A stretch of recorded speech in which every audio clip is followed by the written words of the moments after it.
Robots Radio presents...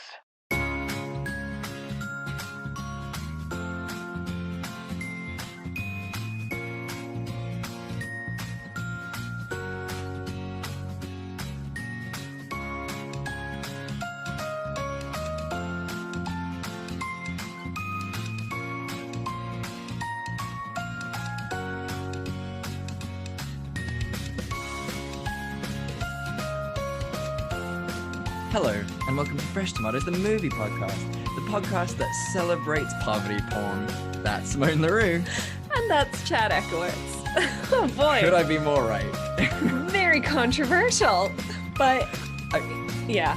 This episode unintentionally had a unifying theme. Besides Christmas. Exactly.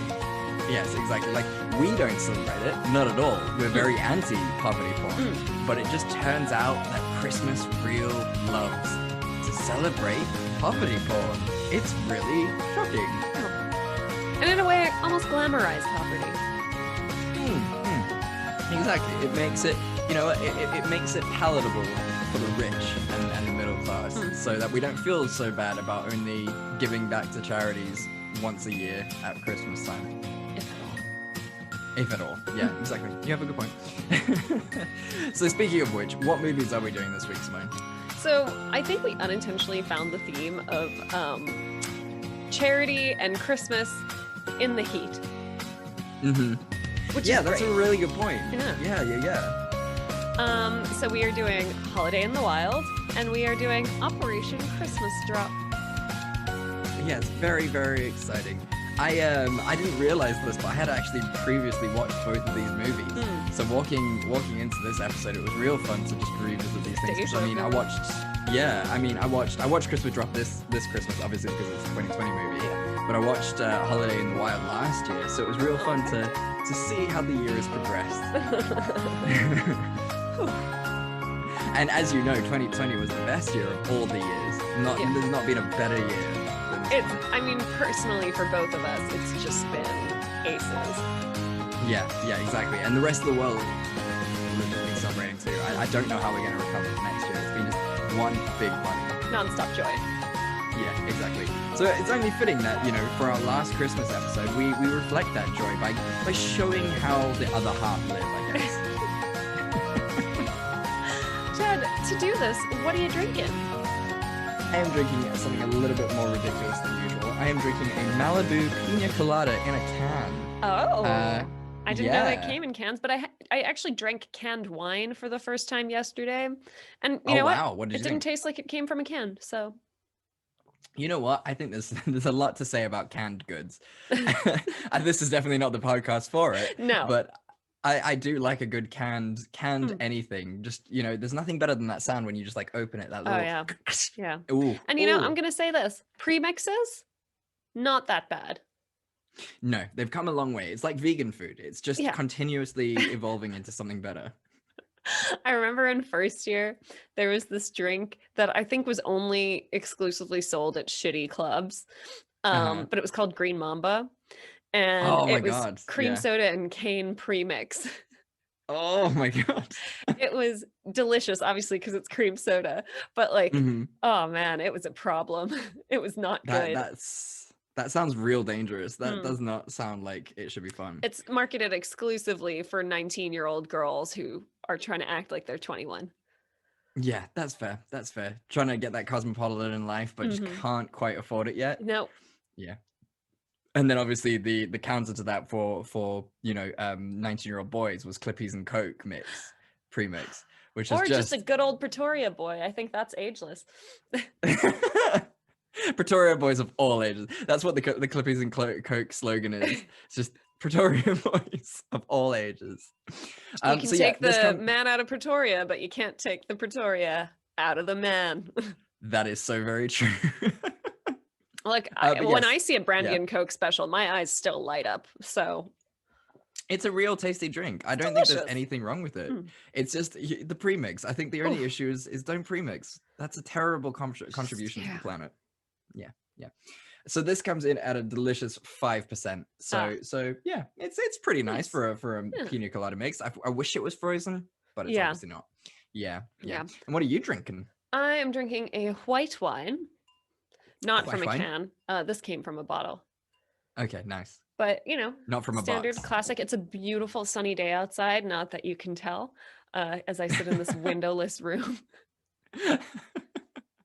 But rest assured, it's delightful. I mean, that's the thing. You could just lie and just say every day is perfect because there's no way I can tell. And yet I bitch constantly about the weather, Yeah. so. I mean, it can never be too hot or too cold. Like, that's just the fact of life. It's never the perfect temperature. We don't get Goldilocks temperatures for people like us.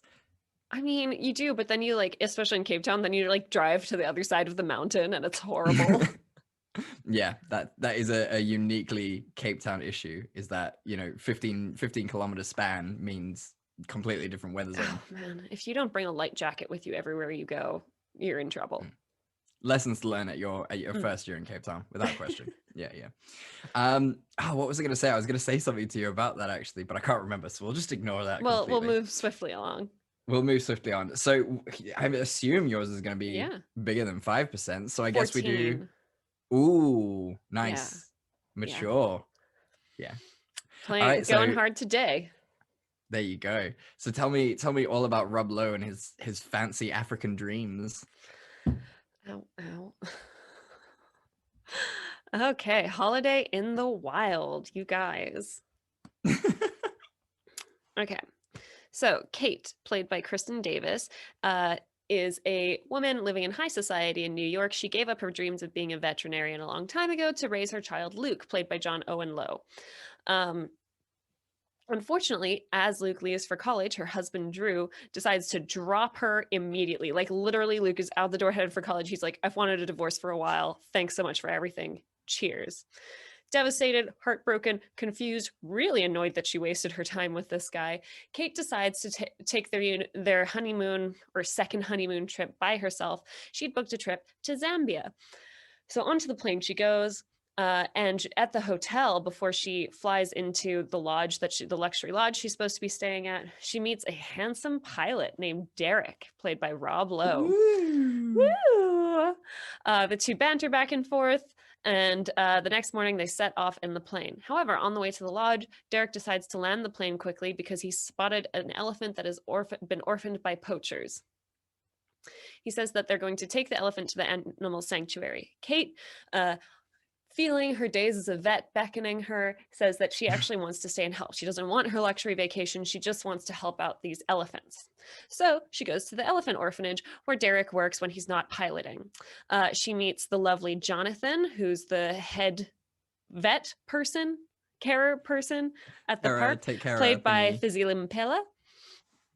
And has an amazing time. She really feels like she's coming into herself. Her son visits her for a while and notes that she looks so much happier. She's helping elephants. And just before she leaves to go back home for Christmas, she and Derek exchange a tender kiss, and Derek realizes that he's super in love with her. When she's back in New York, she hears the news from Jonathan that actually funding has been withdrawn from the orphanage and they're going to go under soon if they don't get help. So she campaigns with all of her rich New York friends, gets a bunch of checks written and sends them down. But she tries to settle back into her high society life in New York. She even gets a job working as a vet again so she can support herself, but she realizes something's missing. Inevitably, she decides to return to the elephant orphanage, be with Derek, and live happily ever after, looking after the elephants. The end.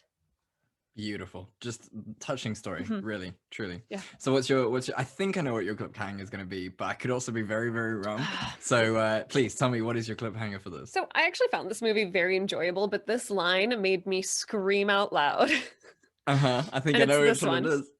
And it's where she's talking to her husband after she's gotten her ex-husband after she's gotten back to her trip from Africa. And he's like, did you meet someone while you were in Africa? And she's like, yeah, me. This movie had done pretty well actually at avoiding a lot of cliches and being really painful. And just that line, I was like, come the fuck on, you guys. It does hurt. There are a couple lines in this that do hurt like that. I thought yours was gonna be, everyone thinks that lions are the most dangerous animals out here, but they're not. Oh, what is? Us. I was thought it was thinking, going I to be was like, that one. hippopotami. They're actually the most dangerous. Yeah. Pound for pound, they kill more people than any other animal. They have one So of the strongest yeah. bites in the animal kingdom, and they will not hesitate to use them on you. No, they're just really aggressive. They're Like for no so reason. mean. They're so They'll mean. They're fuck like you the up. Regina George of Africa. Apparently, they were like the only animal Steve Irwin was scared of. I'm not surprised by Yeah. that. That is a sensible man. Yeah. Oh my god. But yeah, I just thought if he had said that, that would have been great. I mean, you could read that he was going to say man is the most dangerous Or I thought he was going animal. to say mosquitoes, you know? Yeah, going for like the cute thing, which is also like a technically true fact. Yeah, it is really true. Malaria is actually still a huge problem. Yeah. So tell me, like, what about this movie really did you enjoy? So I actually ended up looking up trivia for this movie. Spectacular. Because I was like, it's really interesting that they went like with an elephant orphanage as the background. Mhm. And the trivia was actually very wholesome. So Kristen Oh, yeah? Davis had done a lot of work as an activist and raising money for elephant conservation efforts and anti-poaching efforts. And it was actually because of Okay. that Netflix approached her to make the movie.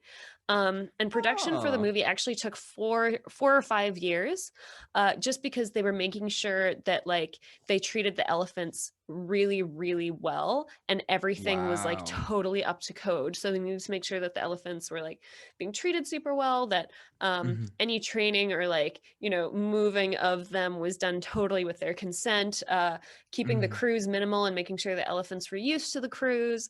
So it was really done with like the animal welfare stuff in mind, which That's I thought was really really cute. cool. And you know what, I do like that they used the movie to sort of draw attention to the fact that like elephant poaching is a Yeah. huge awful issue.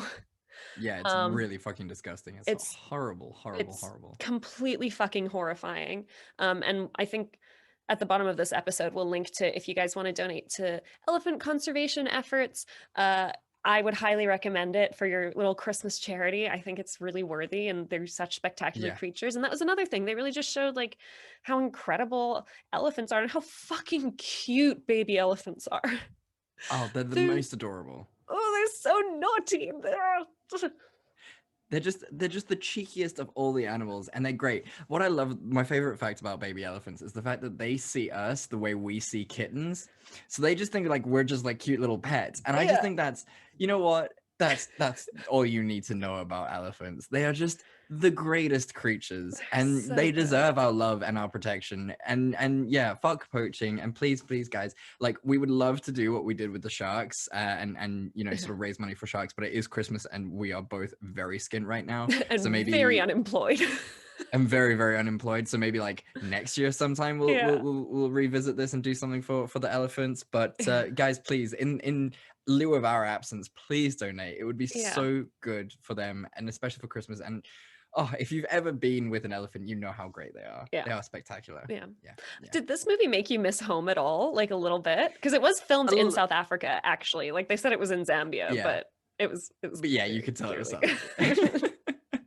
Especially every actor that wasn't Rob Lowe or Kirsten whatever was clearly super South African.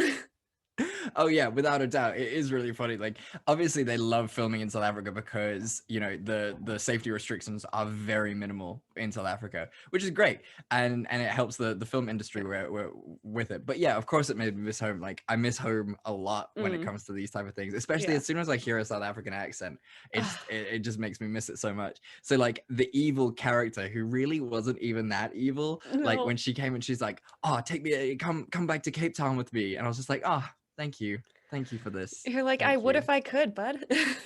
Like Cape Town's great. Go to Bacon on Brie. Go everywhere. It's the best place in the world. Honestly, one of the best cities to live in the world if you've got money. If you've got money, yes. But yeah, apart from this movie making me miss South Africa, it was definitely, for me, it was the Rob Lowe of it all. I love this man. I don't understand why people give him so much hate, because he is just so perfect in every way. Okay, Love but Rob Lowe. do you remember there was like some scandal where like a sex tape was released of him like doing some really dodgy stuff, I think with a teenager or a very young girl? No? Yeah. Oh, I did not know that. Yeah, I think P was involved. Oh, Rob, Yeah. stop it. Come I'm on. sorry. I mean, he's still a very handsome man, and yeah. I mean, that doesn't excuse any of that No, nonsense, but no. I think yeah. like his role on Parks and Rec really helped him rebrand. I mean, clearly you think he's a very wholesome person. I think that's probably why they made his character. He Yeah. only does wholesome roles now.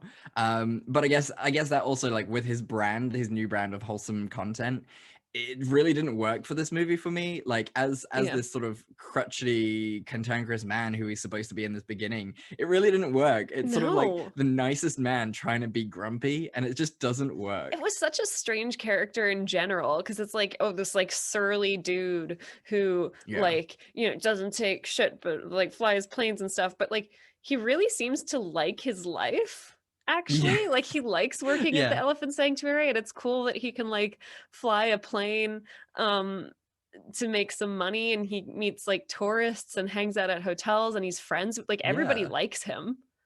Yeah, exactly. It's not like, oh, watch out for that guy. Yeah. He's really mean to everyone and no one gets along with him. It's sort of like, actually, he loves everyone and everyone loves him. And it's very weird that he's being mean to you specifically Yeah. for no reason. Like I don't actually really understand why she ends up falling in love with him. Like at best you just feel like become sort of platonic friends. Yeah. To be fair, that's what happened in the beginning. Yeah, Like, true, true. It and then it takes was a like, while. oh, yeah, like 3 months later, they start getting interested. And I guess it's sort of like, at that point, it's the last resort Yeah. more than this is the love of my life, which is kind of amusing in itself. um but I also liked that Kristen's character wasn't coming in as like this total white savior. Like she does Yeah, show up definitely. and she's like, I want to help, but she's not unqualified. Like she is a vet. She's obviously Mm, not used to working with big animals. And to that end, she really does take a back seat. Like she's there, like she's trying to mhm. like comfort the elephant and stuff, but she's not like, oh, let me put this drip in or anything like that. Like she's Yeah. totally like handing over and deferring to the people that already run the sanctuary, and then she like fills in sort of as she stays there longer, which I thought was a very nice touch. I think if it had Mhm. been this woman coming in and being like, you're doing it all wrong, you're not helping Mm. elephants at all, then it would have been like the biggest eye roll. Yeah, it would have been way too preachy and like completely ridiculous, and it would have Yeah. ruined the whole Yeah. vibe of the film. And yeah, you're so right. And it was just really nice to have sort of these black actors kind of coming to the fore and Yeah. doing their thing, and they're just Jonathan so was a kind. delight. Best character, best Oh, character by far. Loved his family when they come through for yes. Christmas. Adorable, Yeah. adorable, It was fantastic. really like that whole Christmas scene was just like really pleasant and Hmm. lovely. I honestly, I really wanted to fault this movie and I struggled. Yeah, it is really hard to fault because it is. I think this is what a good Christmas movie is all about. Yeah. Just this really, like, it doesn't have to be high drama, it doesn't have to be high stakes anything. It's just the holidays and we're just doing something outlandish and it's just going to be life changing for Yeah. no apparent reason, and it's great. I don't I know mean, why the guy she had to fall in love with had to be an American. Like, I don't know why they mhm, couldn't have given her a beautiful, beautiful African man to mhm, fall in love with. Like, we've got honestly some of the most beautiful men on the planet. without doubt. Yeah, yeah, yeah. Like, um, Without yeah, I'm question. not even exaggerating. Just South African No. men are gorgeous. Quintessential, Oh, quintessential chef's kiss. There's no wonder it's called the cradle of humankind, because our men, mm, oh, oh, it's cradling like there is humankind. we we do joke when you go to when you first move to Cape Town. It's sort of, a Joburg 10 is a Cape Town 4, Yeah. and a Pretoria 10 isn't even on the Cape Town Yeah. I remember moving to Cape Town and spectrum. immediately feeling hideous. Yeah, yeah, I doubled down on that hideousness because there was no way I could compete, so I just got fat and wore hoodies all the time because there's just no point. You gymmed pretty consistently through university. I made it look like I gymmed pretty consistently through, Didn't you teach but in my first, classes? no, I never taught. Well, I taught Taekwondo, but like in my first year, don't you remember? I got real fat in my first year. It was disgusting. I It was don't real even bad. remember. I'm sorry. Yeah, it was proper freshman 15. Like I ate all the bread. Oh. Well, look, the food wasn't ideal. I ate a lot of bread that year as well, but I actually ended up losing weight because I hated all the food so much, which is says a lot because I love eating. That's true, but I love that really humble brag. That's that horrible humble. Actually, I ended up losing weight. I actually lost weight in first year, so it's like, oh wow, how are we friends? it was just because I was real dumb about eating. Yeah. But yeah, like the only thing I could fault with this movie is the fact that like they manufactured a conflict, and I'm gonna say it for the for Christmas Drop as well. For sure. Like, there's no point in having a conflict in this movie. It's just way too pleasant like the whole way through, and you just keep it pleasant. There's no need for, like, I understand that's why we have movies, is to create conflict and then resolve the conflict, but there was no need for it in this. Like, it was fine without it. Yeah, totally. I mean, like what the main conflict was, like he stopped sleeping with the South African girl and she was like, well, we're gonna withdraw funding, which I mean, I guess is her prerogative, but also like it's a board, like there's a whole funding board. I'm pretty sure they'd be like, well, wait, why do you want to withdraw funding? And she'd have to be like, oh no, because the one dude won't have sex with me anymore. And they'd be like, well, they're saving elephants, so Best meeting ever, because another guy on that board is just going to be like, also that's prostitution and we could get in a lot of trouble. So as the legal advisor to this team. Yeah, and then they fire her because she is insane and is not really doing well for the foundation. So all's well that ends well, I guess. Yeah, but that, I mean, that would have been a very straightforward fix. And anyway, it wasn't even like that much of a conflict because like in literally the next scene, Dr. Kate is like talking to her rich friends and like selling a bunch of her stuff. And she's like, it's fine. Don't worry, guys. Yeah, we got this. Like they don't even need to fix their charity model. Like, it's clearly a foundation that like is run through the local community. So that's already pretty great. Like it has a strong rehabilitative thing. It's not really for tourists. Like it's actually a really great model. So they don't even have to resolve that. They could have probably gotten funding very easily from another organization. Like, costs must be insanely low. Like, I can imagine the main cost, obviously, as it should be, is for the elephants. But staff, like services like that kind of thing is very, very low. So, I mean, I understand that elephants do eat a hell of a lot. But even so, you know, like, they're easily sold. And everyone in Africa loves elephants. This is just a quintessential fact. I've never met an African human being who's like, fuck elephants, hate them, can't stand them. They're not that nice. I don't trust anything whose trunk is that long. And I have never met a South African or any African person who doesn't fucking rage the moment they hear anything about poachers. Like, oh yeah, I think everyone agrees that there is just a special circle of hell reserved for people who hurt animals like that. Yeah, exactly. You're so right. And I'm not a fan of torture. I don't believe it solves anything, but those motherfuckers, they deserve it. Jesus Christ. Honestly, I think anyone who tortures animals like deserves to end up with like the lowest of the low. But anyway, yeah, we're talking about Christmas. We're not gonna tiny fists of rage on this one, unfortunately. So let's move on then. What's your scene that could have saved this bad boy? I don't know. I feel like maybe there could have been something more to it with her son. So her son was actually played by Rob Lowe's son. I was gonna say, because you mentioned his surname was Lowe, so I was like, maybe that's cool. I like that. But I feel like he's very secondary. Like, he goes off to college and then he comes to like visit her, and like, again, the only like minor conflict there is he's like, no, I want to drop out and be a musician, and she's like, you can't drop out of college. And then eventually she's like, well, what if you just study music, like get a music degree? And he's like, oh yeah, totally, great. Yeah. Like, that's it. And he's also like, Mom, it's really nice to see you happy, which like, lovely. Yeah. So I don't know. I feel like maybe there could have been some sort of subplot there that just didn't exist. Like, even her husband, her ex-husband, is like, oh yeah, I'm really thrilled that you've found yourself again and you're so happy. Yeah, it's so weird. Like, and her friends as well. Her friends are like, oh, well, okay, you're not coming back. That's fine. Like, you obviously hate it in New York and Africa's better. That's cool. I imagine she just showed them a picture of Rob Lowe and they were like, okay. Get it, girl. Get it. And the baby elephant. I would also be like, holy shit. Yeah, absolutely. So yeah, like you're 100% right. It would have been cool to see like either the dad or the son be like, "Come back home. We hate you being so far away. This sucks. You have a Yeah, duty to us. exactly. Blah blah blah blah blah." Yeah, I completely agree with you. Yeah, yeah. Something just like just I don't know, some Anything. sort of like this is a lovely story. It's really nice. I just like there are not a lot of obstacles to overcome. No, no. It's just a wonderful trip down to Zambia, and everything's fine afterwards, and it's great, and she just lives her life. For me, I just wish we could stop making all South Africans the villains. Like, can we just like stop it, guys? We were the We have villains for so villainous long. accents. Well, not me, but Yeah, no, not us. But yeah, like let's just stop it.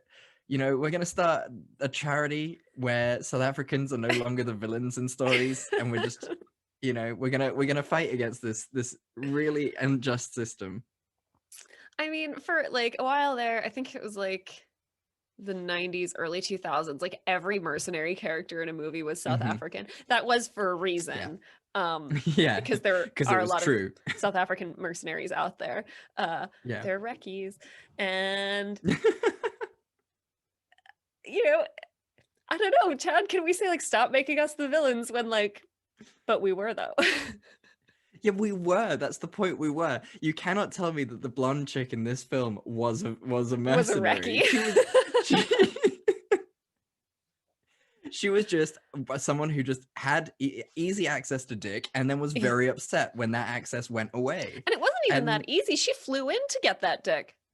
exactly, and like when there's Cape Townians there who are very like open and accessible. Yeah. You know, I don't know about you. You've probably heard much more worse horror stories than I have, but a couple female friends of mine have said like on a cheeky evening at Tinner's, you know, they would go up to a guy and be like, "What's your name?" And they'd be like, "No names," and it's just like gross, but they're there.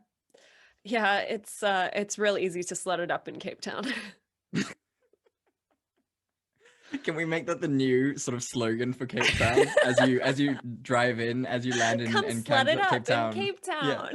Cape Town International Airport, you land, and it's just like it's easy to slut it up in Cape Town. Yeah, Cape Town tourism is going to be amazing. So would you watch this again? Probably not. Mm-hmm. Because thinking about poaching makes me sad. But I Yeah. would recommend people watch it once. Like if you like a nice romance movie, like this is lovely. It's got some beautiful landscape shots. Um, Mm-hmm. it's a delight. Yeah. Cute elephants. Very cute. Oh my God, baby elephants are so cute, you guys. Yeah, they are amazing. For me, I don't know. I feel like I'm gonna have to watch this again because I've watched it at Christmas twice now. Oh, So okay, two so now it's a separate Christmas. tradition. So now it kind of just fell into a tradition. So I guess it's gonna be mistletoe and menorahs followed by holiday in the wild. What if you just like came here and had your own holiday in the wild, Chad? and met my Rob Lowe. Met your Rob Lowe or someone less Oh. problematic. Or someone less problematic. Yeah, but like you said, it's very easy to slut it up in Cape Town. So you know, So easy. is that your like very thinly veiled attempt to get me to come home? It's never thinly veiled, Chad. I always want you to come home. That's true. Maybe okay. Well, look, I will have a job next Christmas, and you know, hopefully I Oh, will have. The is that for money. sure? No. Oh God, no. Let's Oh, not. okay. I was like, Jesus, I wish. is this an announcement? Oh my God, I would cry. I would just be like streaming if that was the announcement. No, we're not. I've still got the Okay. assessment, and then after that, another interview. So only after that will we know for sure. But yes, I should. I will have a job. It may not be a law job, but I will have a job by next year, December. So hopefully I'll have saved up the requisite funds to come over because it has been far too long. I need to Way come too back. long. Yeah. So I guess this is a Christmas tradition. But yeah, I completely agree. People should watch it. It should be a thing. Yeah. And donate to elephant conservation if you can and you have the funds. Yes. We'll link Yes, to some please. charities below. Definitely. Yes. Right. Shall we talk about Operation Christmas Drop? Please tell me all about Operation Christmas Drop. I'm not gonna lie, this was one of the hardest synopses I've ever had to write, purely because not very much happens. It's a lot of talking. Yeah. So yeah, It's okay. I'm mostly gonna like give a character growth than actual plot. yeah, exactly. So this is what I got. Okay. Erica, played by Kat Graham, is the assistant to a Washington D.C. senator who is in charge of cost-cutting measures for a U.S. naval base stationed in. Let's try that again. Erica, played by Kat Graham, is an assistant to the Washington, D.C. senator who is in charge of cost-cutting measures for U.S. naval bases stationed in external U.S. territories. It's Christmas time, but Erica, being the go-getter that she is, wants to work extra hard so she can try and get a step ahead of the competition and become a US senator too. She also kind of doesn't want to go home for the holidays because her mum died a couple years ago, and the dynamic between her and her dad and her stepmom is super weird. But that doesn't mean that Erica wouldn't like a bit of time off just to enjoy the holidays. Of course, her boss has other plans. A couple of weeks before Christmas, the Senate got caught wind that a US Air Force base stationed in Guam has a running tradition that every Christmas they would airdrop provisions and toys to all of the local islands that were too remote to get food or medicine from any other source, especially over the holiday period. The senator's constituents are pretty annoyed by this, thinking it's a huge waste of government funds. Plus, the senator wants to keep Congress sweet, so she commissions Erica to fly to Guam over the Christmas period and perform an audit to see whether the base should be shut down for good. Erica, always wanting to please, agrees to do it, though she promises herself that she'll make it a quick trip so that she can be home in time for Christmas, or at least New Year. The base at Guam hears that Erica is coming, so they decide to try and distract her from her duties by only showing her a fraction of the operations at the base. For this, they use the ever so handsome Captain Andrew, played by Alexander Ludwig. He's the super nice, super altruistic angel baby who is always willing to sacrifice his own joy and comfort to help out everyone else. Of course, Erica isn't buying what he's selling and spends the initial part of the trip fighting him over the bullshit he's showing her. Eventually, they both agree to just let down their guards. Andrew starts to show Erica all the good that they do on the base and how no taxpayer money is actually spent on the Christmas drop. It is also super good training for the soldiers as they get to do run drills during the Christmas drop. In essence, it's actually a super good thing and not a waste of taxpayer money. Erica eventually gets on board and starts to help to prepare for the Christmas drop. Unfortunately, her boss, the senator, has decided to shut down the base regardless of what Erica reports. Erica is annoyed by this and says that if she, the senator, could actually see what they were doing, she wouldn't shut down the base. To add to their problems, there's a massive storm about to hit the island, which makes it completely unsafe for the Air Force to perform the drop. They have a really short window to deliver the goods, but they're nowhere near ready to go because half of the packing hasn't even been completed. But Erica believes in Christmas miracles and doubles down on their efforts to get the packages ready in time for this small window. That is until the senator shows up. She orders Erica to stop what she's doing and to fly home immediately. She also orders the base to stop the Christmas drop. Erica, in a defiant rage, says nope and continues with the drop. The senator joins in reluctantly and eventually learns that this is a super useful thing and brings a lot of joy to a lot of people. She agrees to keep the base open. Oh, and Andrew and Erica fall in love. The end. Obviously. What's your cliffhanger? Obviously. So it has to be this scene, and it's this one, which is the end scene where the senator's like, I forgot the meaning of Christmas, and you know what, this is all about giving and everything. Mm-hmm.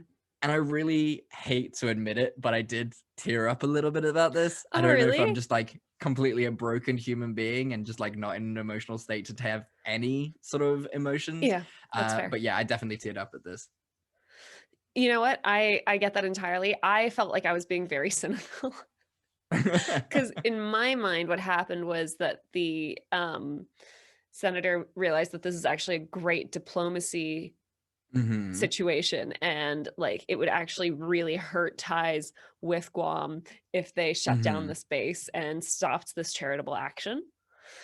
I mean, you're probably right. Let's not fuck around here. You are definitely right. It's not out of any altruistic sort of hedonistic good. It's purely based on. And it makes her look really good next election, right? yeah. She's like, "Oh, I fought to keep this open." Who did she fight? Yeah, Herself. Exactly. And so it only benefits her at the long run. And so what about the people of Guam? That's not who she's doing it for. Yeah, and honestly, if what's her face had really wanted to save the base, she just would have argued that with the senator. Yeah, exactly. And just shown her the figures to show her that they're not spending taxpayer money. So It would have been real They're not spending simple to taxpayer solve. money, and it just makes you look good. Like, Yeah, it's it really would, a it really, win-win. really would have saved it. And the movie would have been over, and it would have Yeah. been done, and Yeah. everything would be fine. Yeah, yeah. How did you feel generally about this movie, though? I think this had some very poor, I guess, contention drawn in, Hmm. because like obviously it was supposed to be like, oh, the two characters don't get along at first and then they learn Hmm. to love each other or whatever.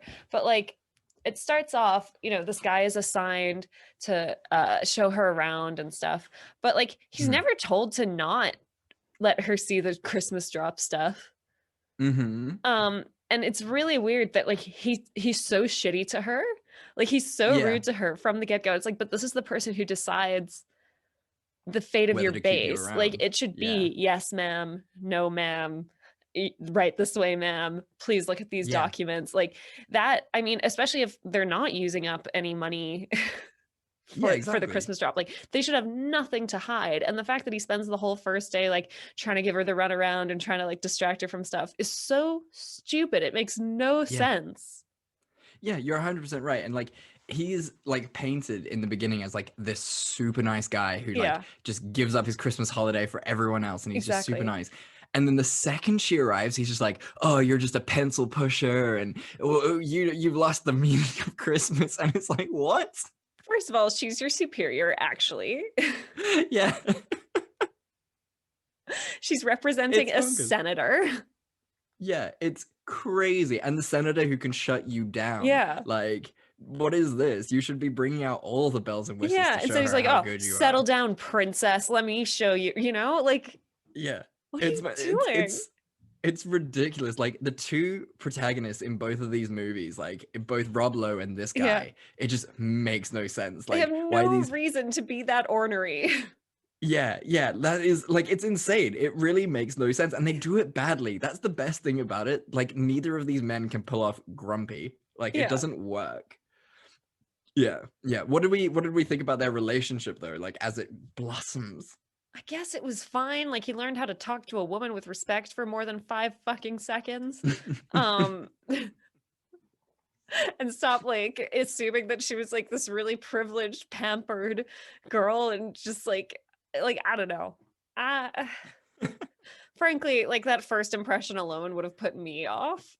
Mm-hmm. Mm-hmm. Without question. Yeah, I Yeah. don't understand why, like, everyone on the base is just doing something like super kind and super nice for everyone. It's not Yeah. just him. Like he isn't just like the main guy and everyone's Yeah. just like, oh, okay, we'll follow along as well.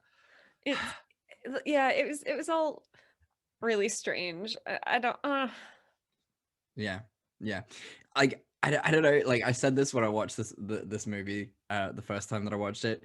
This kind of relationship, and maybe this is why I'm single still, but this kind of relationship is actually kind of the perfect relationship. Like if they were boyfriend and girlfriend, it's perfect because they can just be away from each other the whole year, do their own shit, work on themselves and everything, and then uh-huh. get together over the holidays for just like amazing, just like a huge sex fest and just spend that time Mhm. together. And then they just float away again to their own lives.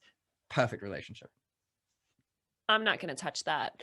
That's between you and a therapist. I can't I can't be involved.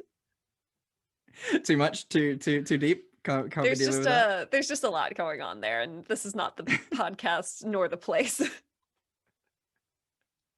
And all those listeners who were just like, maybe Chad is a viable relationship person, have just completely switched off, and that's okay. Ladies. I did enjoy the scenery in this one, like Oh all the yeah. islands and stuff, and seeing all the people, like indigenous people of the island. It's just really Yeah. cute. It was nice to see, and it's also what's I think really sort of backs this movie up as well, is the fact that like it's a true story. Like they do Yeah. this. The Christmas drop is a real thing, and that's just really nice. Like I like that idea. That's really cute. Yeah, I thought that was very sweet. Um I mean, everybody working on the base was lovely. It was, yeah, I mean, I think, yeah, the way that the two characters' interactions were written kind of ruined it for Hmm. me, Yeah, because yeah, I everything see else that. was like really nice. And it was cool to see the main character, like how she sort of grew and changed throughout the movie. um Hmm. like, letting her guard down a bit and realizing like maybe being a senator's aide isn't the best way that she can help people or even a way she wants to Yeah. help people. I thought that was really cool. Um, yeah, I don't know. It was it wasn't terrible, but like it's not like the Yeah. best Christmas movie I've ever seen. Yeah, it definitely it lacked something. Like it Yeah. just felt weird. Like that's the best way to Yeah. describe it. It just felt unpolished. Yeah. Unpolished, I think, is a good way to say it. And like you could see that as well by the fact that they added this random lizard in for no reason. I think most of the budget was spent on just that CGI. Yeah, yeah. Like one executive was just like, we need a funny animal creature in this film. If we don't have one, we're not greenlighting this film. Hmm. And the poor Mr. Cratchit of the film is just like, please, sir, we won't have money for coal. Yeah, that's exactly what happened. Yeah, yeah. It was not a realistic looking lizard. I'm pretty sure it wasn't like actually reflective of any of the species in Guam. No, no, it was just this wonderfully rainbow-like lizard that was just Yeah. there for no reason and referenced twice, and then that was it. And Yeah. okay, yeah, It was yeah. also, I don't know, maybe I'm reading into it too much, but every time she like Skypes with Mhm. her friend's like, "Oh, what's it like being in paradise? Like Christmas in paradise. Oh, wow, I bet it's so warm. You're in paradise." And it's like there's actually Mhm. widespread poverty. Yeah, yeah. Like that's part of Operation Christmas Drop is like handling like and helping the people in widespread poverty. Um, Mhm. so it seems a little, I don't know, to me it felt like a little insensitive. I Oh think yeah. calling anywhere paradise is like a little stupid, to be honest. But like, especially, I don't know, It if it felt were a it felt paradise, disingenuous. would they need an American base there? That's also true. That is also true. Although, and this is a stretch here. Maybe they were doing satire and Ah. showing how sort of unattached or unconnected America is with the Oh, rest of the yeah, world, maybe. including their own external territories. Maybe they have a number on us, these Ah. producers and these writers. Yeah, yeah, you know what? That's You know what? You're right. Sure. yeah. Why not? You got to give them a benefit of the Why doubt. not? So, seeing that could have saved it on this one. For me, like the big thing that they try to make clear about the main love interest guy is that like he's really selfless and he gave up his officer's quarters for a family to stay in and like Yeah. his house is full of donation boxes so it doesn't take up storage space and like he can't say no to helping someone out. Mhm. And this is like presented as like a really positive thing, but it's also clear like this guy really struggles to draw boundaries and like take Yeah. care of himself. Yeah. Like he's Yeah. constantly doing stuff for other people, which is great and that's really nice. But I have a feeling like in a long-term relationship, the ability to say, "Hey, I actually can't do that right now," or, "That's actually not something I'm able to help you with at the moment," is really important. Um, Mhm.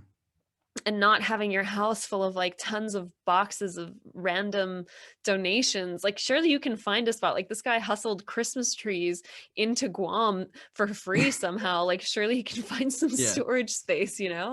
um Yeah. and that's just like never really resolved, or it's never really realized as like or a flaw or something that he needs to work on, so he doesn't actually end up Yeah. having to change much at all through the movie. And I don't know, I think that was maybe a bit of a lost opportunity. I think that could have been Mhm. something where like maybe he learns from her that like he is allowed to have boundaries and like he can still be just as helpful, but he actually won't be helpful if he doesn't draw a line and look after himself a bit. Exactly. Exactly. And I think you're absolutely right, especially with like the whole thing with his parents coming over to Guam, like at the end there. Hmm. Like that could have been handled a lot better. Say Yeah, like if Erica had got him a ticket back home or something, and exactly. like and been like, you need to Yeah. take time for yourself, otherwise Yeah. you're gonna burn out. It's not healthy. It's actually a very toxic thing. Yeah. Like all of these things, it would have been. You're absolutely right, and you can't argue that this can't be done in a Christmas movie because we saw it done in Mistletoe Menorah. It Hmm. is possible. Yeah. Yeah, yeah, completely agree. For And what me, about I you? just wish they yeah, I just wish there wasn't a love story. Like, fuck it. Why can't they just be mates who just like solve a problem together? Well, because then Like, what's the point, why? Chad? Like, we don't need romance in everything, Simone. We just need friendship. That's what I'm taking away from this. You have very strange feelings about the relationships in this movie. Because you were first like, oh, this is the perfect relationship. And now you're like, it's not even necessary. So I don't know. I think this movie's something to bring up with your therapist. Simone, I feel like I have an issue with relationships in general. Let's be Okay. honest. Let's not like fuck around here. It's not just in this movie. Like I have a million issues to sort out without Oh. question. Date me, everyone. Could you be the one to fix him? Yeah, that's gonna be a healthy start to a relationship. Yeah. But yeah, I just feel like it would have been so much better if it was just a case of two friends helping each other out, and we don't need to feel anything but platonic for each other, because that's what life is actually about. You can be a female and have a male friend and not have any sexual attraction. It's okay. Yeah. Sure. So, would you watch this again? Probably not. I don't know. I didn't find it as exciting. I didn't find their chemistry very appealing. Yeah, completely agree with you. It is very just like, it's okay. Like, watch it if you've got nothing else on. Like, it's Christmas. It's, you know, getting to midnight. You've watched all the staples. You've watched Home Alone. You've watched Die Hard. You've watched Nightmare Before Christmas. Your belly's full. Your eyes are about to close. And you just pop on Christmas Drop. It's fine. Lovely. Yeah. Well, there we go, Simone. The final Christmas episode of 2020. I'm so glad. Gloria. I don't know the rest. Something in excelsis. I'm not gonna sing it. I'll burst into flames. But you have such a beautiful caroling voice. I've heard you. I truly don't. I don't know. I don't think I've caroled in years, so I couldn't say even. Yeah, no, I was just trying to get you to join in the caroling spirit as we draw closer to the 25th. You know what? I don't think for Christmas anyone needs to hear my singing voice. And is that your gift? You're to the world? Welcome. So Simone, next week it's our final episode of 2020. What are we doing? So ready. We both know that this year has not been kind to us. We both know it's been rough. And you know what? I think we deserve a little self-pat on the back for podcasting throughout this whole year. Like, we've stuck with it. We've done it. We did not falter. We did not fade. We just did it. And I'm very proud of the two of us. So next week, we're having a little party. Oh, yeah. We're breaking out of our usual formula. Guys, we are not picking movies that got less than 50% on Rotten Tomatoes. Instead, we're both picking movies that bring us joy, that make us happy every single time we watch them, that put smiles on our faces, and we're going to get hammered while we talk about them. Oh, yes. I'm going to be pre-drinking hard for this one. So it's just going to be Slur City from day one. Shots. Yes. So what movies is that going to be, Simone? So for my movie, I picked Legally Blonde. So ready for it. For my favorite Legal Blonde. I need to get my L hair going. I do want to get a pink suit for court. That would be great. Especially British court. Yeah, where it's so stoic. Yeah. And I have to wear the wig. Yeah. Just a delightful pink suit. And what movie have you chosen? I have chosen, by much coercion, which we'll get into now, because I don't want to get into it when we're super drunk, because I don't think we'll get through it. But after much coercion, I've chosen the 93 animated film Hercules, because it is the greatest Hercules film. Who puts the glad in Gladiator? Hercules. But yes, it was after much coercion, because Simone and I obviously had very mixed... We had very mixed messages about what we meant by what next week was supposed to be. So I chose, originally I chose Southpaw, which is a stone cold bummer, but has a really happy ending. And Simone vetoed it hard. Yeah, Chad. Of course, I'm gonna veto Southpaw. Can you imagine me talking about it when I'm drunk? Can you imagine you talking about it when you're drunk? I'm Oh, it's crying just tears. thinking about it. Oh yeah, it's tears. It's tears without question. I wouldn't even think I would be able to get through like half the synopsis. I'd get to where Amy Adams dies, and I'd just be like, nah, It's done. Rachel McAdams. Rachel McAdams. Every time I say that name, I'm so bad at her name. What do you have against Rachel? I don't have anything. I love Rachel's one of my best friends is Rachel, but apparently I just can't do the name. It just Rachel McAdams doesn't fall into my vocabulary. But yes, that has been strongly vetoed, and Yeah. I kind of agree. I'm happy to agree with that veto. Please, thank So yeah, you. Hercules, and I'm so ready to just get destroyed, hammered with you. It's gonna be My hilarious. body's ready. It is not ready, yeah. actually. It's gonna be real upset with me. Oh yeah. The hangover the next day is gonna be Fantastic. redonkulous. I've already got an Yeah. eye mask ready to go for it. Oh, you are one spectacular woman. Oh my god. Yeah, I haven't been drunk this year, so I'm ready for it. You know I've been drunk this year, so That's true. That is true. Well, guys, thank you. Oh, well, sorry. What's your optimistic thing for this week? my optimistic thing for this week. So I've been applying to jobs. I mean, I've pretty much been looking for like a solid job for Mm-hmm. the last 8 months. Mm-hmm. And the contract work I was doing is finished officially. I'm officially fun employed. It's not stressful at all. No. But yeah, so I've been job hunting for 8 months. During Corona, it was brutal. It's Yeah. I sent probably dozens of applications and did not hear back about any of them.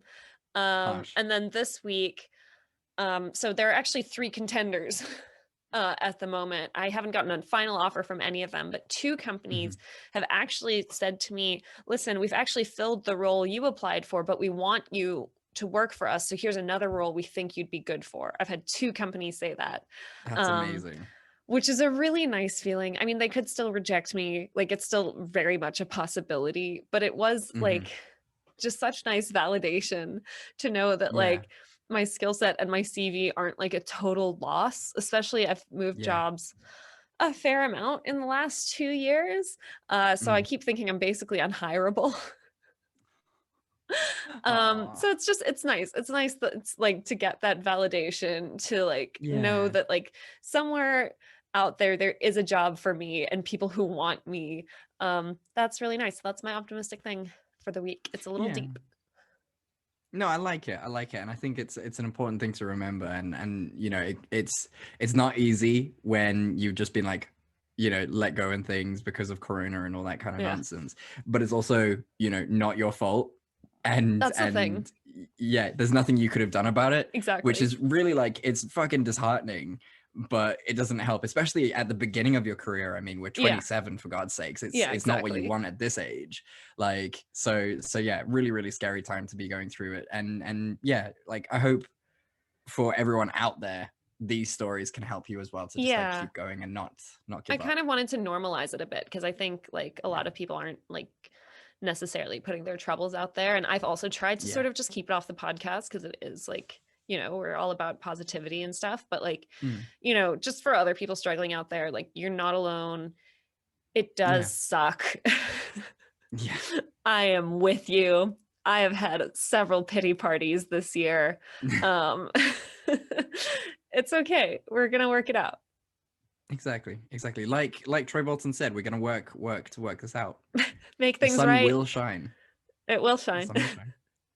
I love Us because of High School Musical. I really fucking do. There's not many people who I can talk to High School Musical about, and I'm so glad I have a friend like you to talk to HSM about. It makes my day. I mean, I'm just thrilled that I have someone just still throw HSM references at me. My sister's like so Gen Z now. She's so cool. She just uses slang I don't fucking understand. Oh God. Oh, we're getting old, but it's gonna be fine because even when we're 50, we're gonna be singing the ultimate bisexual song, which is "I Don't Dance." The baseball. God, those 2 were so in love. Oh, they should have just let it happen, you cowards. Unfortunately, my optimistic thing this week is a little less deep than yours. That's fine.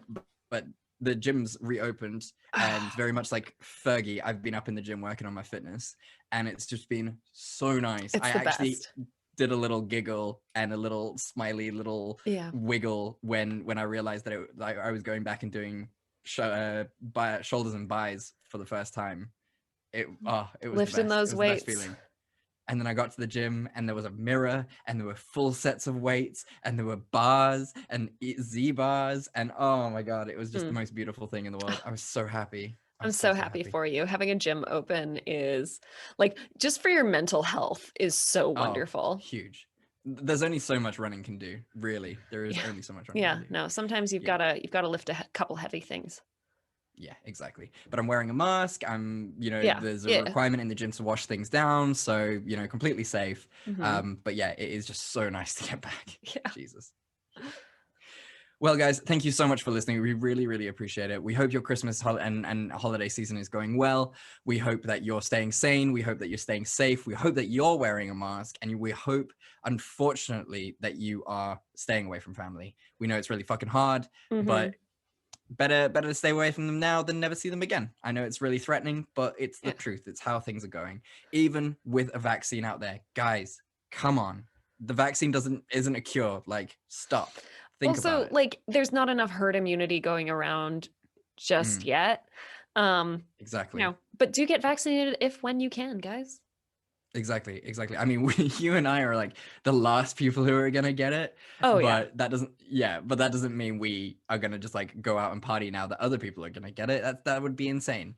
I hope you guys are following. The only reason I'm the last in line is because I'm in a poor country where we planned poorly. Like, the moment it's available, I'm just gonna be like, okay, let's go. Hit me up. Imagine that I'm a heroin addict and just stick that needle in me. Shoot it into my arm. I was more thinking you and I would be like the last to get it because we're invincible. We are the strongest humans. We are gods, Simone. I actually got an antibody test done on Friday, and it turns out I've maybe never been infected with corona before.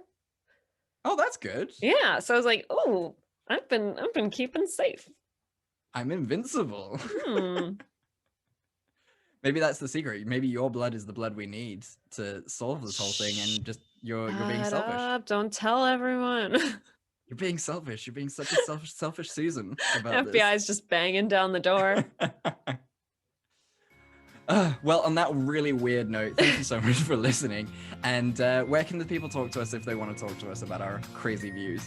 You can talk to us on Facebook or Instagram at Fresh Tomatoes Podcast, on Twitter at Fresh Tomatoes MP. You can email us at freshtomatoespodcast@gmail.com. You can check out our website at the link below. We have a bunch of other links down below. Honestly, it just gets longer and longer every time. We've got elephant conservation. We've got Black Lives Matter. We've got a link to all of our sponsors. Guys, if you use those links, you get a discount. We get some kickback. Everybody wins. It's a Christmas miracle. And I think that's everything. That is everything. But I do think we should just add more, like, just random websites from the internet. Just like our favorite websites. Until YouTube thinks that we're a bot. Yeah, exactly. It just shuts us down completely. Well, on that note, thank you so much for listening yet again. And as we say at the end of every episode, we love you and there's nothing you can do about it. We love you and there's nothing you can do about it. Goodbye. Goodbye.